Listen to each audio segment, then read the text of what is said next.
My lovelies, my favorites, guess what I have here? Look how scary these little poopies are. They're scary looking, but insanely tasty. I'll tell you later what they are and why I showed them to you. And here are some more little poops. They're a different size, a bit smaller.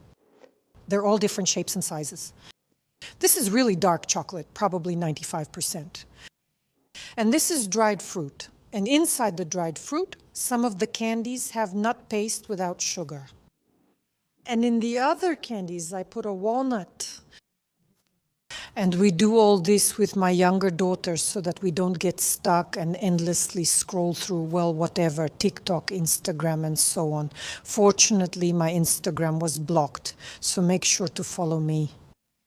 There will be a link in the description below. In my main Telegram group, well, whatever. Okay, I'll tell you about my private group later. You already know about it anyway.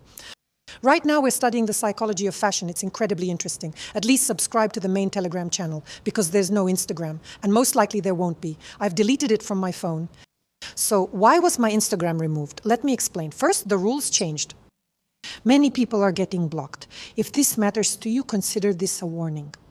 So if you use artificial intelligence or feature children, or if you accidentally record some music in a restaurant or at the movies, like I did, for example, I always show you new releases, guys. A new release just came out. And in my stories, I show for a few seconds how I record this or that movie in the theater. This time it was the same. I just showed you a few seconds of another movie. That's all. My Instagram was taken down for such a silly little violation. Well, of course, there will also be someone who will decide whether they like Veronika Stepanova or not, the human factor, you know? If they suddenly disagree with my politics or are from Ukraine or similar, my account will be permanently removed. And in a way, honestly, I have mixed feelings about it. On one hand, I'm absolutely happy that I've suddenly freed up a whole lot of free time. My well-being and sleep have improved. And why do I want to connect all this to dopamine, to instant gratification? Because I'm experiencing all of this myself right now, so to speak. That I feel so much better. And this feeling of privacy appeared, because before there was always this inner state, as if you were walking around without underwear, and everyone was peeking at your little thing, looking at you. Aha, did you shave it or not? Did you pee? Did you poop? What did you eat? Where did you go? And so on.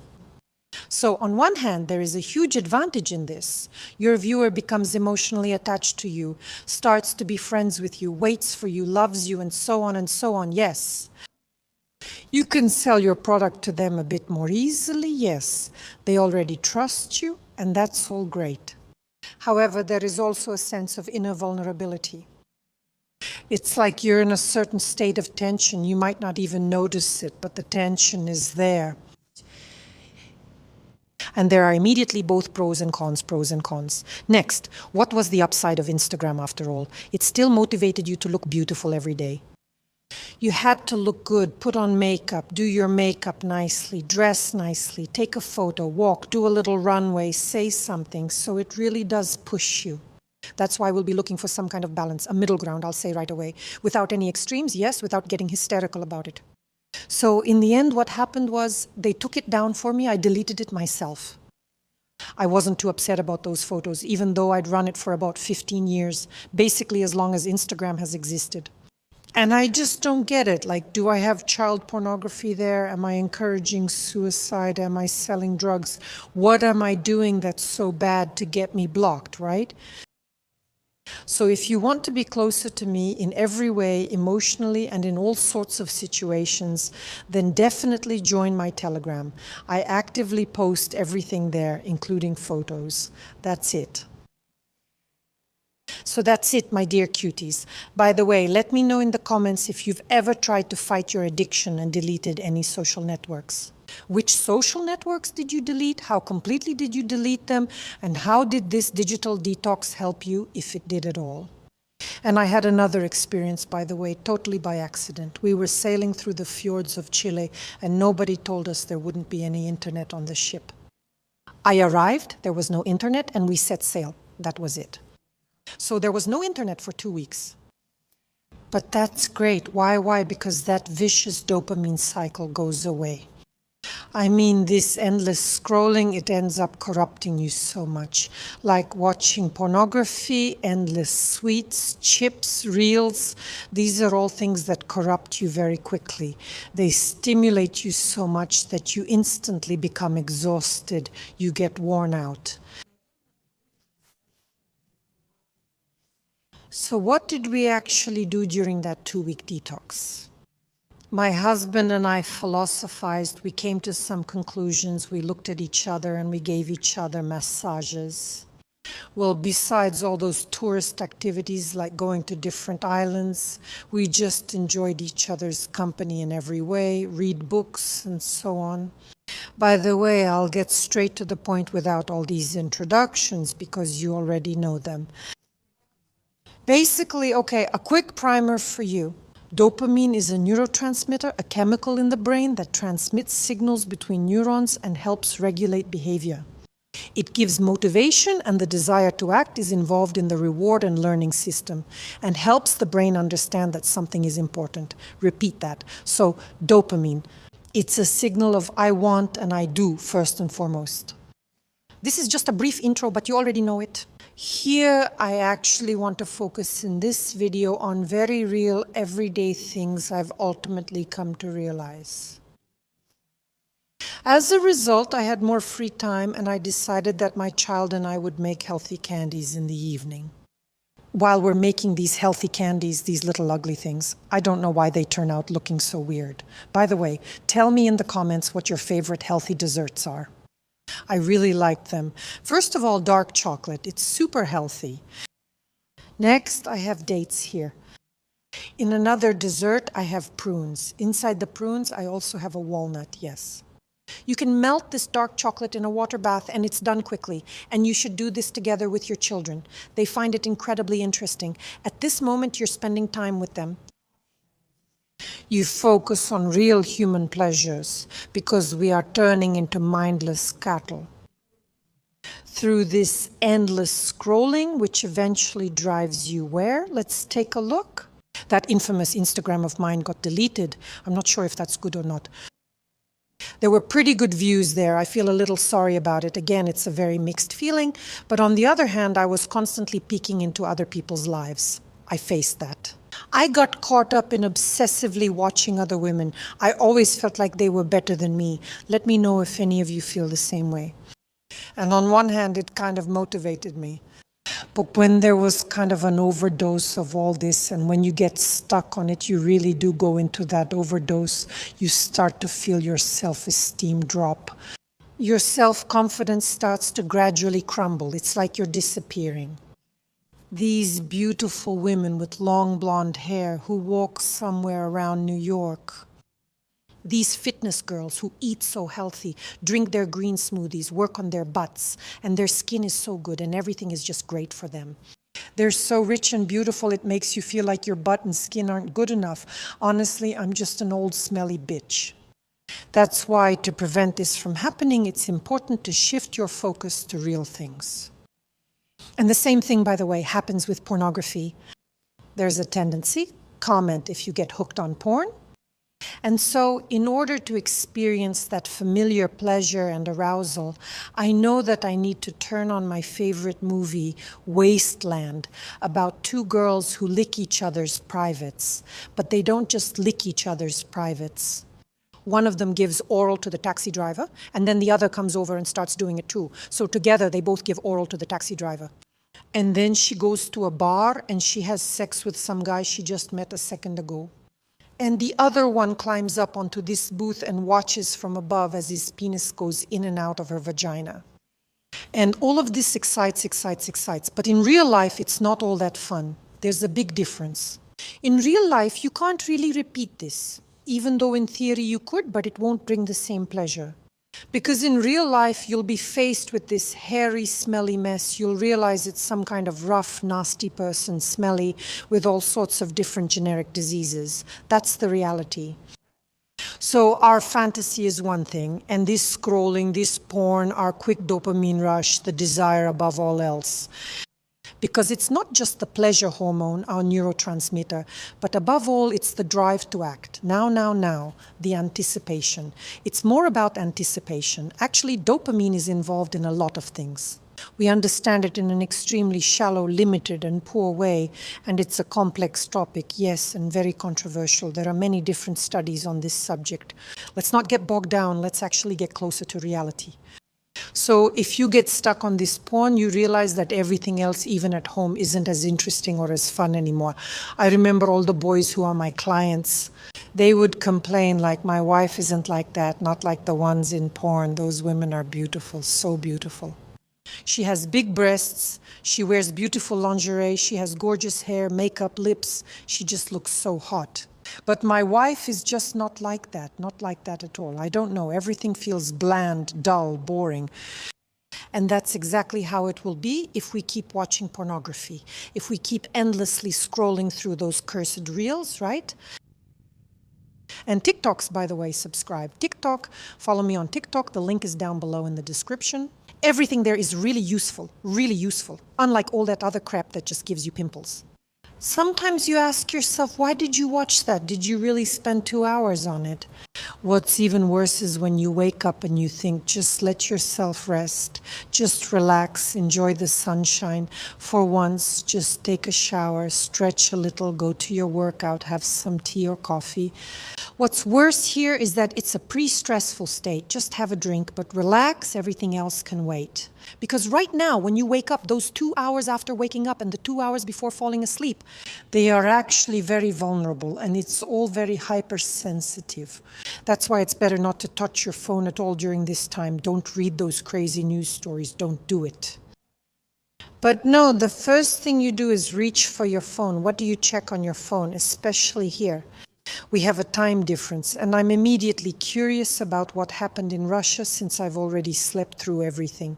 We have a 9-hour difference with Moscow, so when I wake up it's already evening for you, but not evening, more like 4 or 5 p.m., not nighttime. That's how it is, my darlings, my sweethearts. Let me tell you something else. So that's how things are. To prevent this from actually happening, it's important to return to our reality. For example, I set up a little challenge between the kids, a small competition. Who can read The Count of Monte Cristo the fastest? Look at what a beautiful book I have, but this book belongs to my younger daughter. Look how thick it is with golden pages, and the book is in English. My older daughter read The Count of Monte Cristo faster, but my older daughter in general, she has such a brain, well, a mega brain. She takes after her dad.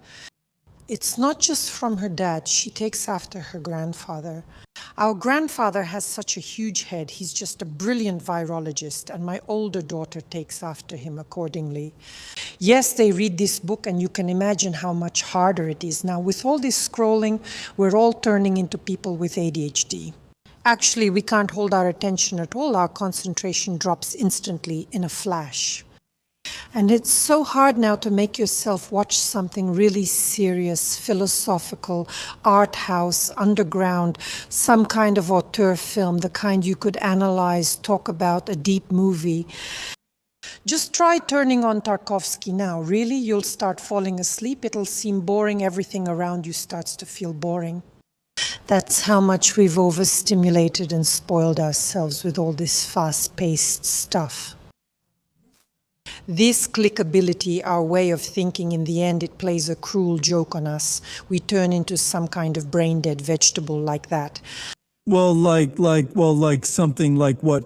And now I see there are an unbelievable number of interviewers popping up. Yeah. Some pathetic interviewers with really limited vocabularies.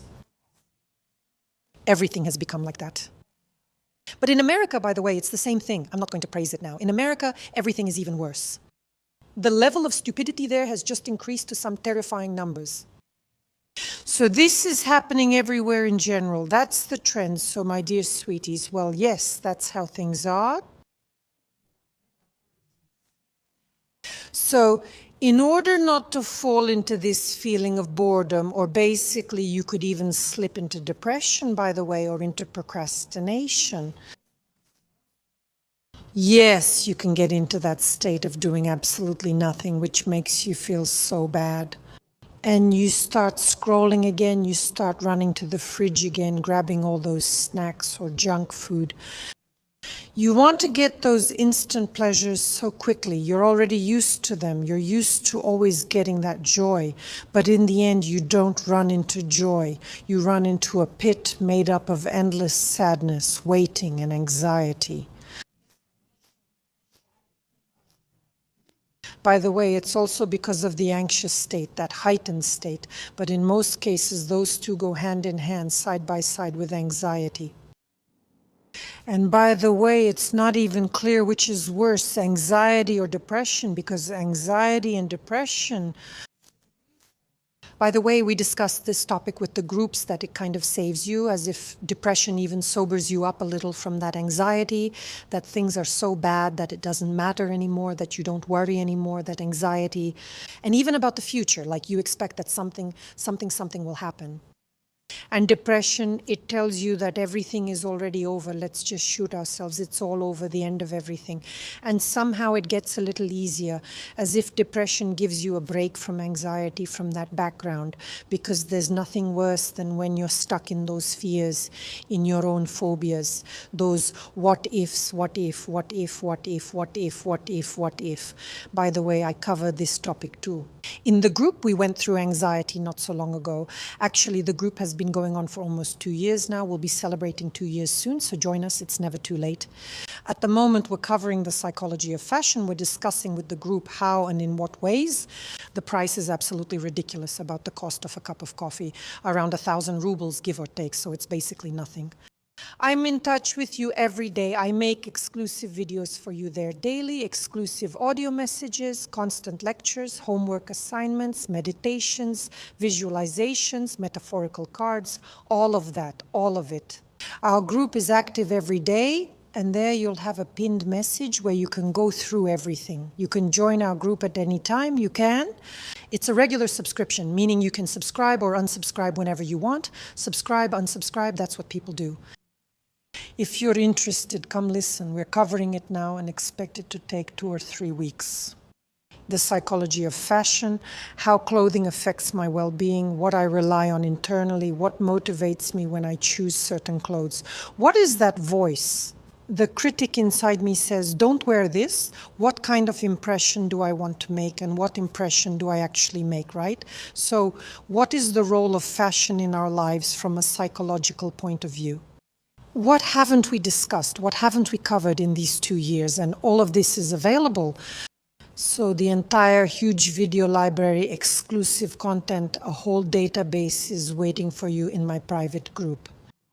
Yes, my dears, and in this way our group is very friendly. No one offends anyone, and I immediately remove anyone who insults someone else. We're doing pretty well in this regard. My favorite.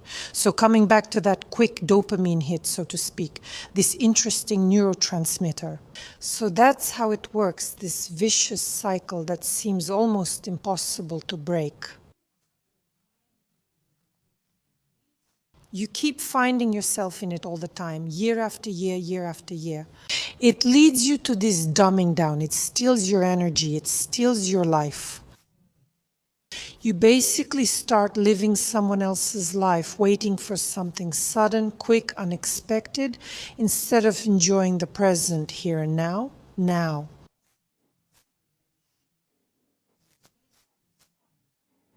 Yes, keep your focus on what's happening in your reality. There was also an amazing topic in the group, meaning of life. So what am I living for? Of course, I live for pleasure, my dear, for multi-layered, diverse pleasures. There's no meaning in life anymore, none at all. Now, religious people will argue with me, like, how can there be no afterlife and meaning? 3 rubles. 3 rubles. Maybe I'll start fighting for faith myself now. After all, it all depends on what fears you've actually faced. How scared you are. A person turns to religion when they become terribly afraid. His loved ones got sick. Someone close to him died. He himself is on the verge of death. He got sick. He faced a state of some terrible, terrible depression, emptiness, so-called. That's how it is, my dears. So how are we going to replenish ourselves without fast scrolling? How are we going to restore our resources? We are going to restore our resources through exercise and walks, with the help of conversations and friendships with real people, with real friends, real meetings. This is something we do with our own hands. We sculpt, we draw, we dance, we truly enjoy real life. And this digital detox is more like just a figure of speech. There aren't really any scientific grounds behind it, but in general, we should at least do it for ourselves from time to time. For example, this week, let's say, stop using one of the social media apps. That's enough for me. I don't want it anymore. Am I not like that? By the way, look, you see, I have ADHD, so I switch my attention. How do you like this hypochondriac ring? Well, these are the very rings that tell you how you feel and so on. By the way, in your opinion, can you say that this is also something unhealthy? Otherwise, you have to analyze every morning how you slept, what your pulse was, and what was going on with you here. You see, this is a black cover, kind of rubber. You can change them, different colors. You put them on the rings. And there are several companies that make them. So there are also questions here, so to speak, about all these gadgets, whether you need to do a detox from them or not. On the other hand, if I take off this ring, how am I supposed to track all my rhythms, cycles, and so on? It's just not clear. On the other hand, by the way, let me know in the comments, do you wear this ring and do you find it has more pros or cons for you? Because my older daughter, well, all my daughters wear this ring except for my oldest. But you know, since I started wearing this ring, I've become more disciplined and I've started working out just the same. By the way, it's the same with this sports watch. Many people have said that this watch also makes me more disciplined. I keep track to make sure I walk 10,000 steps or that I swim 3 kilometers. These things help me stay in shape. On the contrary, it feels like they really help me. And my older daughter said, you know, I've actually become more disciplined. I keep an eye on it, and I know that if I don't, the ring will scold me and give me low scores for everything. It'll tell me it's time to get ready for bed. So we minimize the amount of alcoholic drinks, like you, let's remove this, remove that, less coffee. I started doing things much earlier. For a cup of coffee,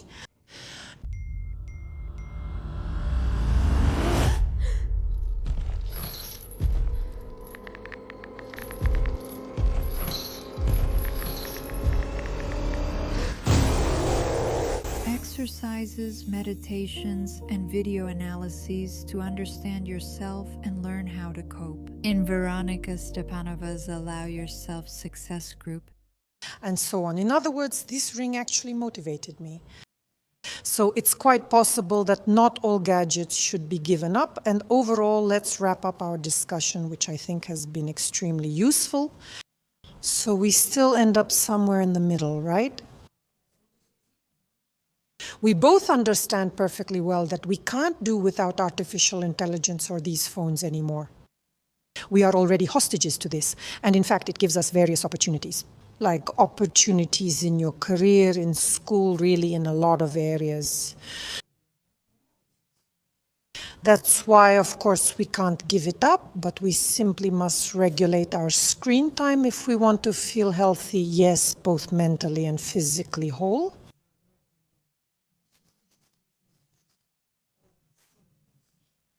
That's it, my kitties. All right, see you in my Telegram channel. You remember my Instagram got completely deleted and it's probably not coming back. Let's meet in my Telegram channel, and for those who are interested, I'm waiting for you in my training group. The link is also in the description.